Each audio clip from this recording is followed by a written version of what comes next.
Aku mulai mendengar ada bisikan-bisikan.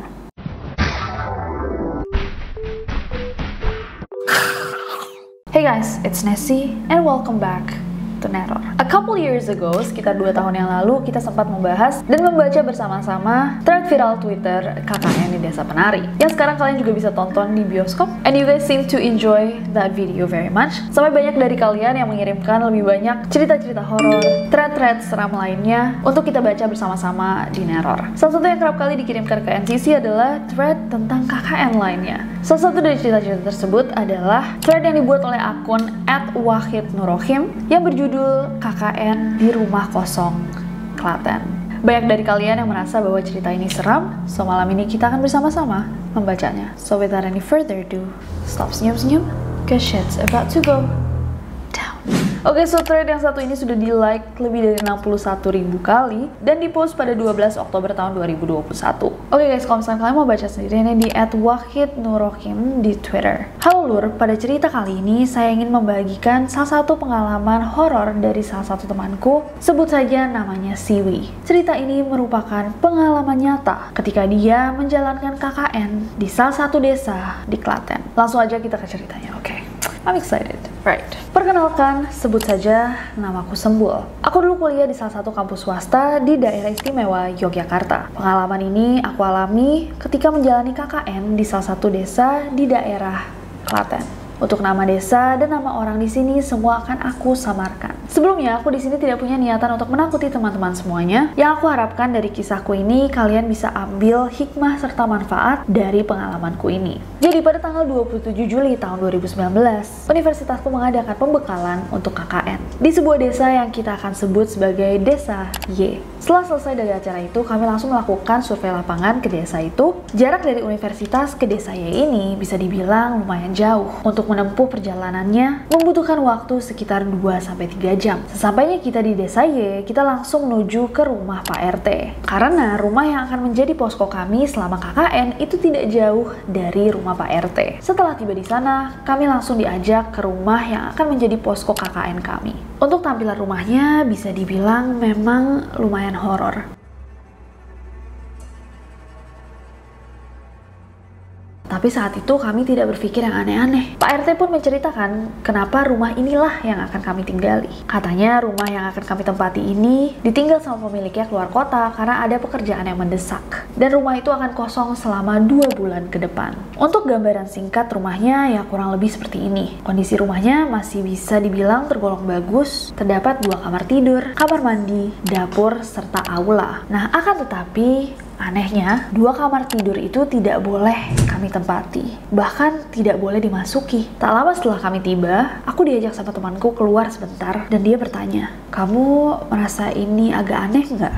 Aku menjawab, "Iya, agak merinding juga." Tapi setelah menjawab seperti itu, temanku yang bernama Zul ini bilang, "Udah deh jangan cerita sama yang lain, biar hanya kita berdua aja yang tahu," kata Zul. Akhirnya KKN pun dimulai. Hari pertama KKN, teman-teman yang cowok sama cewek berantem, berebut kamar untuk tidur. Ya wajar aja, karena ada 2 kamar dan aula yang tidak boleh dipakai. Dan kami hanya diperbolehkan untuk menggunakan 2 ruangan saja di rumah itu. Ruang tamu dan sebuah ruangan yang diapit oleh aula dan 2 kamar kosong tadi. Akhirnya yang cewek-cewek memutuskan untuk tidur di ruangan tamu dan yang cowok-cowok tidur di ruangan di samping aula. Pada awalnya kami tidak merasakan apa-apa, akan tetapi semakin lama perasaan mulai berubah.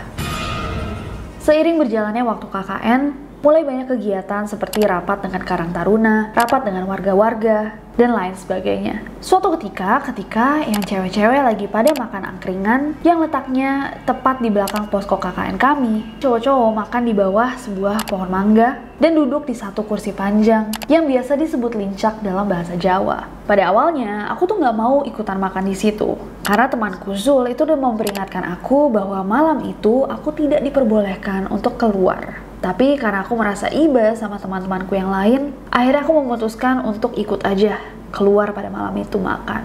Saat minuman yang aku pesan datang, tiba-tiba aku mulai merasa merinding. Dan out of nowhere, tiba-tiba jatuh sebuah daun mangga tepat di atas kepalaku.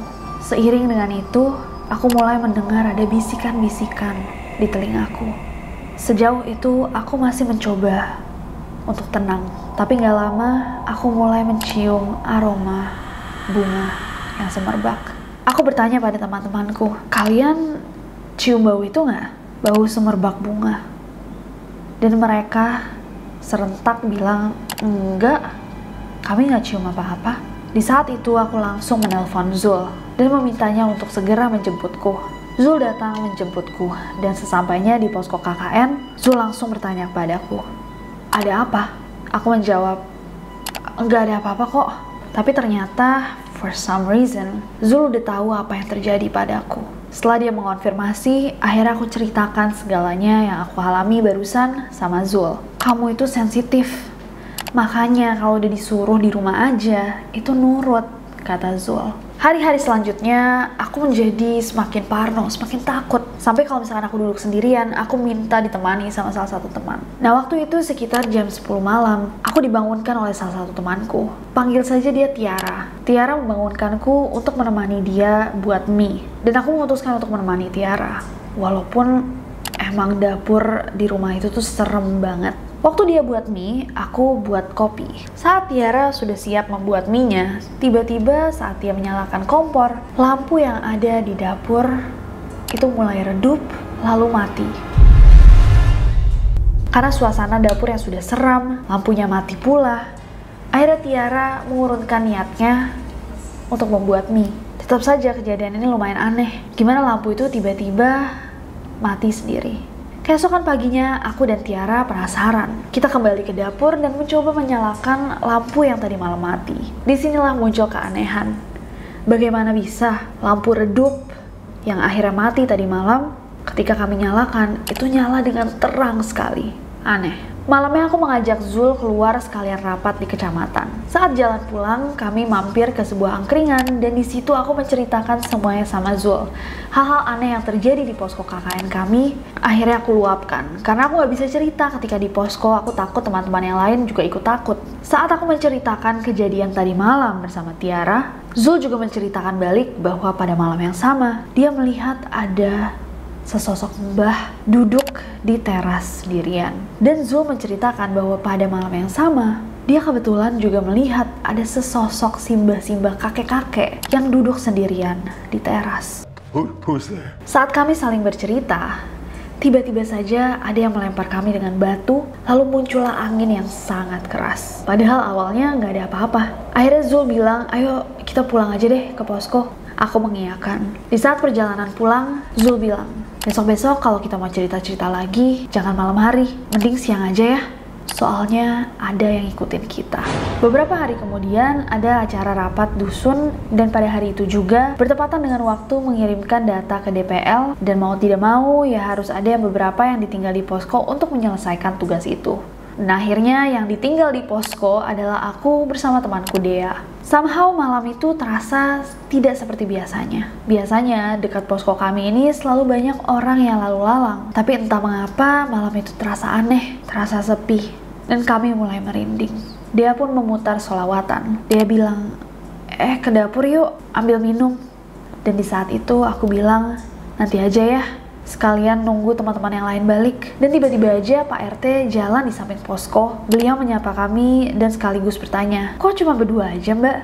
Dijawablah sama Dea, iya pak, kami sedang menyelesaikan tugas. Tanpa berhenti dan mampir, Pak RT langsung pergi begitu saja. Aku bilang ke Dea, kok tumben ya Pak RT nggak mampir? Tak berselang lama, tiba-tiba dia mendapatkan pesan dari Pak RT. Ia mengirimkan foto ke HP Dea dan betapa terkejutnya kami berdua ketika ternyata di foto itu, di belakang kami yang sedang duduk, ada semacam kumpulan asap. Walaupun pada saat itu, aku yakin tidak ada dari kami yang merokok ataupun sedang membakar sampah. Setelah melihat kejanggalan itu, aku dan dia cuma bisa membaca ayat kursi. Sembari menunggu teman-teman lainnya untuk balik ke posko. Hari selanjutnya, lebih tepatnya beberapa hari sebelum KKN kami usai, aku diajak Zul pergi. Dan dia pun menceritakan semua hal yang dia alami selama KKN ini. Ternyata Zul juga mengalami banyak hal. Singkat cerita kami pun kembali ke posko dan aku memutuskan untuk mandi. Nah, aula sama kamar mandi itu letaknya bersebelahan dan hanya dibatasi oleh pembatas bambu. Pada saat itu, pembatas bambunya ini terbuka. Dan aku panggil lah Zul. Zul, tolong dong benerin ini. Zul pun memperbaikinya dan aku bergegas untuk mandi. Setelah aku selesai mandi, Zul memanggilku dan bilang, besok mandinya di kamar mandi yang ada di depan aja, kamar mandi warga. Aku bertanya, loh, emangnya kenapa? Ternyata, waktu Zul mencoba memperbaiki pembatas dari kamar mandi itu, dia merasa bahwa tanah di samping kamar mandi itu atmosfernya berbeda. Dan ketika dia nengok, dia melihat ada simbah-simbah si kakek-kakek yang dulu pernah Zul lihat. Hari berikutnya aku semakin penasaran sama rumah yang aku tinggalin ini. Tapi sebelum mencoba mencari tahu, aku pikir kayak udahlah nikmatin aja dulu. Malamku temanku yang cowok pada nekat tidur di kamar yang sudah dilarang untuk dipakai. Dan gak sampai situ aja, mungkin karena udah di ujung KKN-nya, tiba-tiba temanku nih mulai ngelunjak lah, melanggar aturan-aturan yang sudah ditetapkan. Sampai salah satu teman perempuanku juga masuk ke aula yang sudah dibilang tidak boleh dimasuki. Alasannya karena penasaran aja katanya. Aula kok nggak boleh dimasukin, ucapnya. Yang mengerikan adalah 2 hari setelahnya, salah satu teman cowokku yang nekat untuk tidur di salah satu ruangan yang tidak boleh dimasuki itu sedang tidur di luar ruangan. Pas dia sedang tidur di ruangan tidur kami biasanya, tiba-tiba saja dia ditarik sama sesuatu masuk kembali ke ruangan terlarang itu. Setelah kejadian itu, Zul pun menarikku keluar sekali lagi. Dia bilang, sebenarnya posko KKN ini diapit oleh 2 tanah suci. Aku bertanya kebingungan. Hah? Maksudnya apaan sih? Zul pun menjawab, maka maksudku, besok aku akan ceritakan semuanya. Keesokan harinya saat aku menagih Zul untuk ceritanya, kebetulan banget tetangga depan posko kami meninggal. Dan akhirnya hari itu sampai sore kami membantu dia sampai ke pemakaman. Dan akhirnya terjawablah rasa penasaranku tentang apa yang dimaksud dengan posko kami ini diapit oleh tanah suci. Yang membuatku heran, malamnya tepat di sebelah makam malah ada acara dangdutan. Padahal kan biasanya kalau ada orang meninggal itu dilakukan acara tahlilan. Kok malah di sini warga-warga pada dangdutan? Keesokan harinya anak dari sang pemilik angkringan yang biasa kami datangi di belakang posko itu melahirkan. Dan malamnya ada dangdutan juga. Memang aneh, tapi katanya emang itu tradisi di sini. Ketika ada sesuatu besar yang terjadi, mereka melakukan dangdutan. Di waktu acara dangdutan itu, aku datang dan ada seorang ibu yang menyuruhku untuk datang ke rumahnya keesokan paginya. Dan keesokan harinya, jam 6 pagi, aku pun berjalan ke rumah ibu itu. Pas sampai di rumah ibu itu, dia langsung bertanya, kamu ngerasain sesuatu yang aneh nggak pas tinggal di rumah posko kamu itu? Aku menjawab, ya lumayan bu. Dan aku bertanya balik, sebenarnya ada apa ya bu sama rumah posko itu? Mau ibu ceritain? Tanyanya. Dan akhirnya pun si ibu ini menceritakan semuanya. Ternyata rumah yang kami tempati sebagai posko KKN itu adalah rumah yang sudah kosong selama 20 tahun. Rumah ini dulu dimiliki oleh seorang kakek. Dan anak dari kakek ini tinggal bersama istrinya dan selama itu, setelah kakeknya sudah tidak ada, rumah itu dibiarkan kosong begitu saja. Lah, kata Pak RT, rumah itu ditinggal sama yang punya untuk 2 bulan saja, Bu. Makanya kami tinggal di situ. Ibu itu menjawab, kalian dibohongi. Ya wajar saja kalau misalkan kalian merasakan hal-hal aneh di situ. Oh, dan salah satu dari teman kalian kemarin sempat sakit kan? Pasti salah satu dari kalian ada yang memasuki ruangan-ruangan terlarang di rumah itu. Yang punya rumah tidak terima kalau ada yang mengusik ruangan yang tidak boleh ditempati. Kalau kalian tidak percaya, tanya saja sama ibu pemilik angkringan di belakang posko kalian. Setelah berbincang itu, akhirnya aku mengajak Zul untuk mendatangi rumah pemilik angkringan. Dan ternyata benar, rumah yang kami tempati itu sudah kosong selama 20 tahun. Dan temanku yang jadi korban kemarin disuruh minta maaf ke makam karena sudah melanggar peraturan yang dibuat oleh pemiliknya. Si ibu juga menceritakan bahwa walaupun rumah itu sudah kosong selama 20 tahun, simbah masih ada di situ. Ini juga menjelaskan kenapa pada suatu malam ketika kami semua lagi bermain Uno, tiba-tiba ada satu kursi yang bergerak sendiri.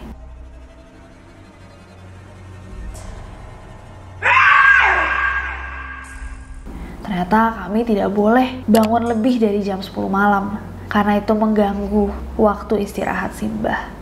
Jadi kalau ada dari kami yang tidur melewati jam 10 malam, pastilah salah satu dari kami akan diganggu. Sekian threadku, semoga kalian bisa mengambil pelajaran dari kisah yang barusan. So itu tadi guys adalah KKN di Rumah Kosong Klaten. Gimana menurut kalian cerita yang satu ini? Please kalau misalkan kalian punya pengalaman-pengalaman horor lainnya, apalagi yang berhubungan sama KKN, boleh banget diceritain di bawah, karena aku nggak pernah KKN. Jadi ini cerita-cerita kayak cerita ini atau cerita KKN di Desa Penari is so fascinating to me. Bahkan kalau nggak horor, boleh aja deh kalian ceritain pengalaman KKN kalian di bawah. Gimana rasanya datang? Kamu pernah KKN gimana? Enggak, aku nggak dapet kampus aku. Kamu nggak KKN? Jangan KKN. Aku KKN. Oh ya? Di mana? Di Bogor? Tinggal di desa? Oh ya? Berapa lama? Sebulan. Sebulan? Di rumah warga? Kamu di hotel ya? Kayaknya di hotel ya? Iya deh kayaknya. Nggak, aku itu tempatnya kayak di gunung gitu kan. Kayak hampir mau ke Gunung Salak gitu. Terus itu salah satu rumah warga ya benar. Tapi agak luas gitu. Wow. KKN guys, oke. Ceritain pengalaman horor kalian atau apapun ide-ide buat video-video selanjutnya. Or kalau misalnya kalian punya review untuk film KKN Desa Penari, gimana menurut kalian filmnya? Bandingkan dengan video yang kita buat 2 tahun yang lalu. Apakah ceritanya serupa? What do you guys think of the movie? Boleh banget di-share di bawah. Aku udah nge-review juga di Twitter. Kalau kalian mau lihat review asal-asalanku, bisa banget baca di thread simple yang aku buat. But ya, komen di bawah ide-ide buat neror-neror selanjutnya. But other than that, I hope that you guys enjoyed this video. Kalau misalkan kalian suka video ya, klik like ya. Follow aku di Instagram dan Twitter, gampang banget nih, janji dan subscribe ke channel ini, juga nyalain notification-nya biar kalian tahu kalau misalkan aku upload video baru. Karena aku gak sabar buat ketemu kalian nih. Bye-bye!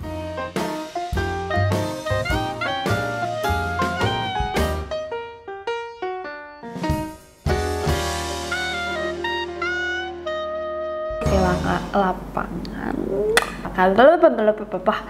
karena ada pekerjaan mendesak, rapat dengan warga karena temanku Zul itu udah memperingatkan ya kan.